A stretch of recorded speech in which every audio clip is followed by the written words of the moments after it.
छोटी बहन चिल्लाती है कि वो हमारे हीरो को छोड़ दे। हाँ की बहन सबसे छोटी से पूछती है कि वो हंट्रेस के साथ कैसे आ गई।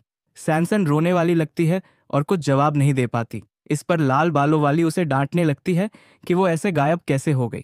छोटी बहन को अपनी बड़ी बहन के हल्के थपथपाने महसूस होते हैं। तभी हमारा प्रोटैगोनिस्ट उन्हें बीच में रोकता है और कहता है कि अभी डांटने का वक्त नहीं है, क्योंकि लाल बालों वाली लड़की का लिंग परिवार पूरी तरह से खत्म होने वाला है। शिकारी मुस्कुराते हुए जवाब देती है कि उसे पहले से पता है। हमारा लड़का और उसकी बहनें हैरान रह जाती हैं। तांग परिवार की लड़की कहती है कि उसके पास ज्यादा समय नहीं है और उसे कुछ बहुत जरूरी बताना है। सब ध्यान से सुनने लगते हैं। वो पूछती है कि क्या उन्होंने अपने सिस्टम्स को एक्टिवेट कर लिया है। प्रोटैगोनिस्ट और उसकी बहनें उस सवाल पर जम जाती हैं, लेकिन फिर धीरे से सिर हिलाकर हाँ कहते हैं। वो समझाती है कि उन्हें शायद कुछ अजीब पावर्स और एबिलिटीज मिली होंगी।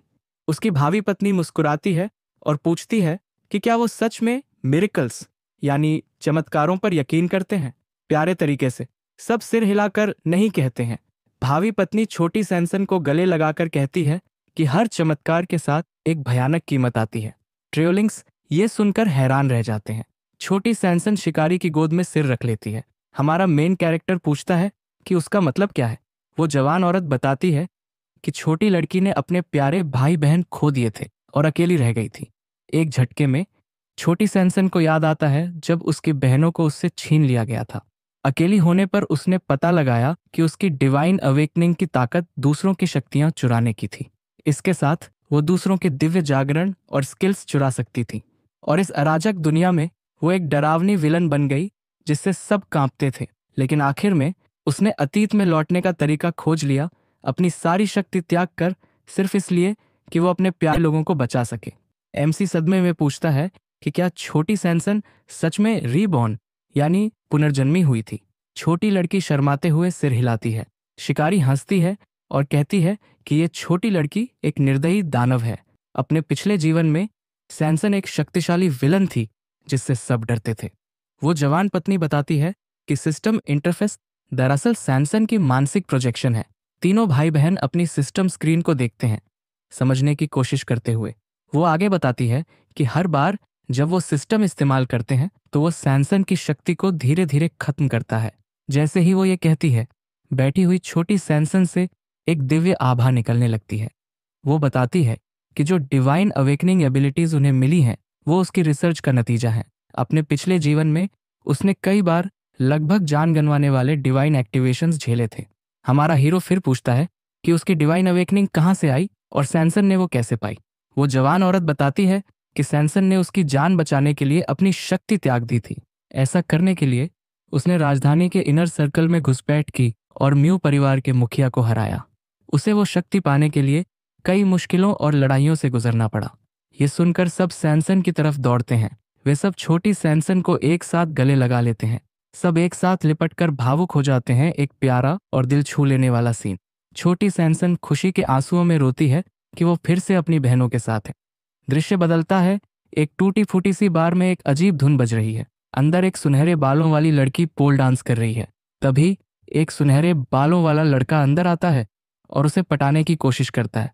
हेट्रोक्रोमिया वाली लड़की, जिसकी आंखें 2 रंग की हैं, उस लड़के को धन्यवाद कहती है और उसे बुलाती है। अचानक वो औरत अपनी टांग उठाकर उस सुनहरे लड़के के चेहरे के पास ले आती है। बिना सोचे समझे वो लड़का उसके पैर को सूंघता है और कहता है कि ये तो कमाल है। तभी एक हरे बालों वाला लड़का आता है और पूछता है कि क्या ब्लॉन्डी ने अपना दिमाग खो दिया है। वो तुरंत गंभीर हो जाता है और महसूस करता है कि कुछ गड़बड़ है। उसी वक्त वो लड़का चक्कर महसूस करने लगता है। वो दोनों, लड़की और हरा बालों वाला लड़का, एक बुरी मुस्कान के साथ अपनी असली नीयत दिखाते हैं। सुनहरे बालों वाला लड़का गिड़गिड़ाता है कि वो उससे कुछ मत करें। अगले सीन में ब्लॉन्डी एक बेसमेंट में बंधा हुआ दिखता है, जबकि वही औरत उसे सताती है। वो डरावना पोज बनाकर मुस्कुराती है। एक रहस्यमय बटलर आता है और कहता है कि बेहतर होगा अगर वो सब कुछ बता दे, कुछ भी छिपाए बिना। बटलर का चेहरा बहुत डरावना हो जाता है।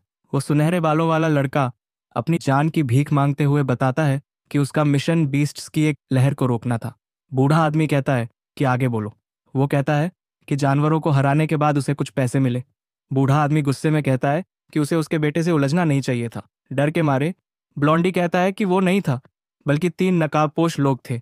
बूढ़ा आदमी चौंकता है और पूछता है कि वो कौन थे, कहाँ से आए थे और उनके नाम क्या थे। लड़का कहता है कि उसे नहीं पता क्योंकि वो दूर था, उसने बस 2 लड़कियों और एक बच्चे को देखा था। ये सुनकर बूढ़ा आदमी हैरान रह जाता है, 2 लड़कियां और एक बच्चा। फिर वो पूछता है कि वो किस टीम का हिस्सा है और उसका कप्तान कौन है। सूट पहने बूढ़ा आदमी चौंक जाता है जब सुनता है कि वो रेड पोमोग्रेनेट टीम का हिस्सा है। ये सुनते ही उसे एक पोर्टल याद आता है जिसमें बहुत ताकतवर जीव थे। वो फिर मुड़कर उस औरत से कहता है कि इस लड़के का ख्याल रखो। कैदी डर के मारे चिल्लाता है, कहता है कि उसने उसे छोड़ने का वादा किया था। निर्दयता से सुनहरे लड़के के चेहरे पर प्लेटफॉर्म जूते से वार किया जाता है। वो औरत उसके चेहरे पर पैर रखती है। बूढ़ा आदमी कहता है कि उसने उसे सताने का वादा नहीं किया था, लेकिन उसे एक मिसाल कायम करनी थी। ये कहकर वो बेसमेंट से निकल जाता है। अगले ही पल वो रात के बीच एक ऊंची इमारत की छत पर दिखाई देता है। वो आदमी छत पर चलता है और नीचे झांकता है जहां जमीन पर कुछ दरारें दिख रही होती हैं। वो झुककर उन दरारों को ध्यान से देखता है और अपने हाथ से उन्हें छूता है। अचानक जमीन से एक अजीब ऊर्जा चमकने लगती है। वो इमारत के दूसरे हिस्से में जाकर और जांच करता है।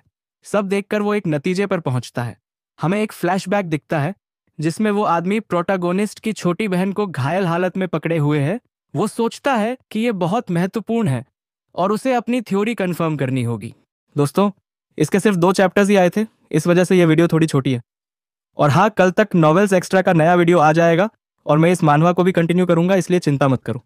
तो फिर आज के लिए फिलहाल इतना ही। आपकी तरह मैं भी मायूस हूँ, लेकिन उम्मीद पर दुनिया कायम है। दिल दुखा है लेकिन टूटा तो नहीं है और उम्मीद का दामन छूटा तो नहीं।